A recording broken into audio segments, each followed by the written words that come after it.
What keeps us healthy and happy as we go through life? If you were going to invest now in your future best self, where would you put your time and your energy? There was a recent survey of millennials asking them what their most important life goals were. And over 80% said that a major life goal for them was to get rich. And another 50% of those same young adults said that another major life goal was to become famous. And we're constantly told to lean into work, to push harder and achieve more. We're given the impression that these are the things that we need to go after in order to have a good life. Pictures of entire lives, of the choices that people make and how those choices work out for them, those pictures are almost impossible to get. Most of what we know about human life, we know from asking people to remember the past. And as we know, hindsight is anything but 20/20. We forget vast amounts of what happens to us in life, and sometimes memory is downright creative. But what if we could watch entire lives as they unfold through time? What if we could study people from the time that they were teenagers all the way into old age to see what really keeps people happy and healthy? We did that. The Harvard study of adult development may be the longest study of adult life that's ever been done. For 75 years, we've tracked the lives of 724 men. Year after year, asking about their work, their home lives, their health, and of course asking all along the way without knowing how their life stories were going to turn out. Studies like this are exceedingly rare. Almost all projects of this kind fall apart within a decade because too many people drop out of the study, or funding for the research dries up, or the researchers get distracted, or they die, and nobody moves the ball further down the field. But through a combination of luck and the persistence of several generations of researchers, this study has survived. About 60 of our original 724 men are still alive, still participating in the study, most of them in their 90s. And we are now beginning to study the more than 2,000 children of these men. And I'm the fourth director of the study. Since 1938, we've tracked the lives of two groups of men. The first group started in the study when they were sophomores at Harvard College. They all finished college during World War II, and then most went off to serve in the war. And the second group that we've followed was a group of boys from Boston's poorest neighborhoods. Boys who were chosen for the study specifically because they were from some of the most troubled and disadvantaged families in the Boston of the 1930s. Most lived in tenements, many without hot and cold running water. When they entered the study, all of these teenagers were interviewed, they were given medical exams. We went to their homes and we interviewed their parents. And then these teenagers grew up into adults who entered all walks of life. They became factory workers and lawyers and bricklayers and doctors, one president of the United States. Some developed alcoholism, a few developed schizophrenia. Some climbed the social ladder from the bottom all the way to the very top, and some made that journey in the opposite direction. The founders of this study would never in their wildest dreams have imagined that I would be standing here today, 75 years later, telling you that the study still continues. Every 2 years, our patient and dedicated research staff calls up our men and asks them if we can send them yet one more set of questions about their lives. many of the inner city Boston men ask us, why do you keep wanting to study me? My life just isn't that interesting. The Harvard men never ask that question.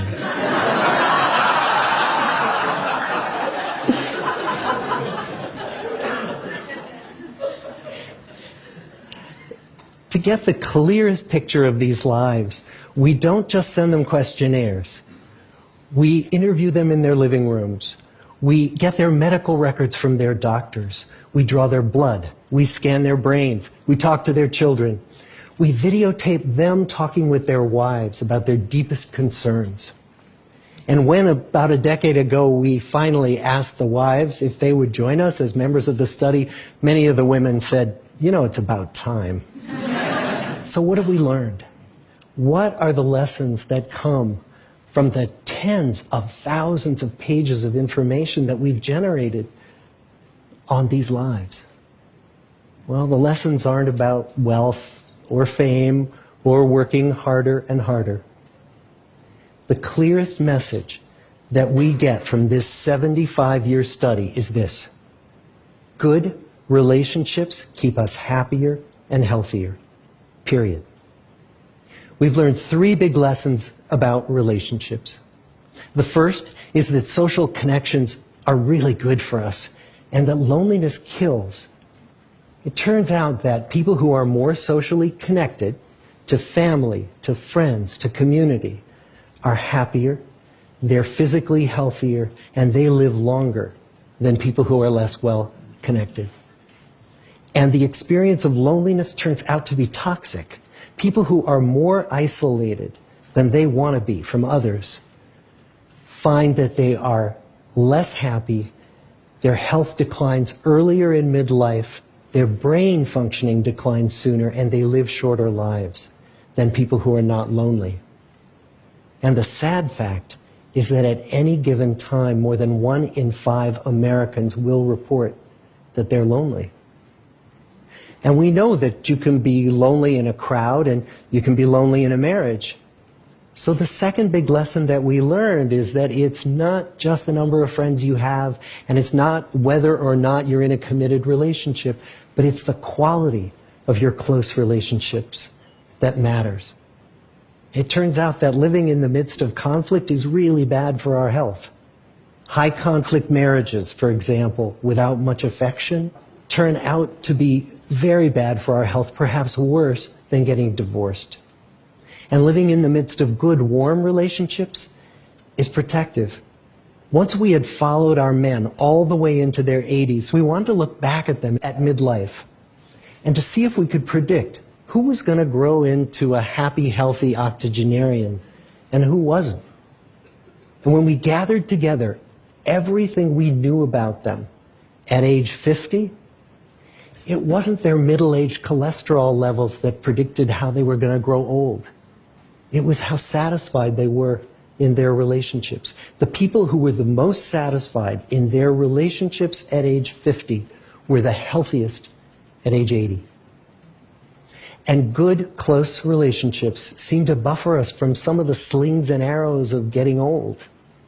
Our most happily partnered men and women reported in their 80s that on the days when they had more physical pain, their moods stayed just as happy.